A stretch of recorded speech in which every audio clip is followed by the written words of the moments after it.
नमस्कार प्रिय दर्शकों, स्वागत है आप सभी का द नॉलेज गुरु के यूट्यूब चैनल पर। तो भादों में इस दिन पड़ रही है कजरी तीज। क्या है इसको मनाने की वजह, कौन रख सकता है व्रत, जाने इसकी सही तिथि और शुभ मुहूर्त के बारे में। तो चलिए जान लेते हैं वीडियो में। तो भादो महीने में कृष्ण पक्ष की तृतीया तिथि को कजरी तीज का पर्व मनाया जाता है। इस बार यह कजरी व्रत 22 अगस्त 2024 दिन गुरुवार को है।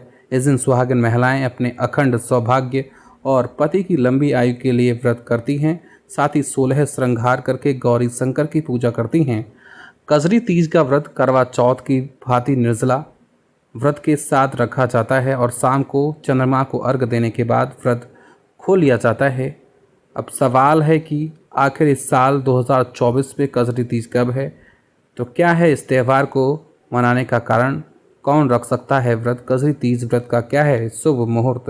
तो आइए जान लेते हैं संपूर्ण जानकारी उन्नाव के ज्योतिषाचार्य पंडित श्रीकांत मिश्र शास्त्री के द्वारा। तो कजरी तीज को कजली तीज, बड़ी तीज, बूढ़ी तीज या सतुरी तीज के नाम से भी जाना जाता है। ये पर्व उत्तर भारत के राज्यों में धूमधाम से मनाया जाता है। कजरी तीज व्रत के दिन जौ, चने, चावल और गेहूं के सत्तू बनाए जाते हैं और उसमें घी और मेवा मिलाकर कई प्रकार के भोजन बनाते हैं। इसके बाद चंद्रमा की पूजा करके उपवास खोलते हैं। तो क्या है शुभ मुहूर्त?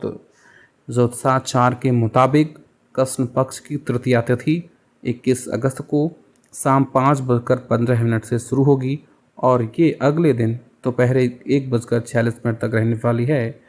इसलिए उदय तिथि के अनुसार ये व्रत 22 अगस्त को रखा जाएगा।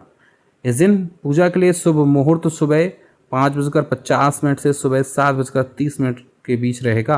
तो क्यों मनाया जाता है कजरी तीज? तो पौराणिक कथा के अनुसार शिव को पति रूप में पाने के संकल्प के साथ मां पार्वती ने 108 साल तक तपस्या करके भोलेनाथ को प्रसन्न किया था। तभी से इसको कजरी तीज या कजली तीज के रूप में मनाया जाने लगा। इस त्योहार पर विवाहित महिलाओं के साथ कुंवारी लड़कियां भी व्रत करती हैं। अब जान लेते हैं कजरी तीज व्रत की पूजा विधि। तो कजरी तीज व्रत के लिए सुबह ब्रह्म मुहूर्त में नहाने के बाद स्वच्छ कपड़े पहने चाहिए। इसके बाद मंत्रोच्चार के साथ सूर्य देवता को जल अर्पित करें और फिर मंदिर की साफ सफाई करें। इसके बाद पूजा के लिए एक चौकी पर माता पार्वती और शिव जी की तस्वीर या मूर्ति रखकर पूजा करें। इसके बाद तालाब में कच्चा दूध और जल डालें और किनारे एक दिया जलाकर रखें। बता दें कि थाली में नींबू, ककड़ी, केला, सेब, सत्तू, रोली, मौली, अच्छत यानी जिसे बोलते हैं चावल आदि रखे जाते हैं। तो ये है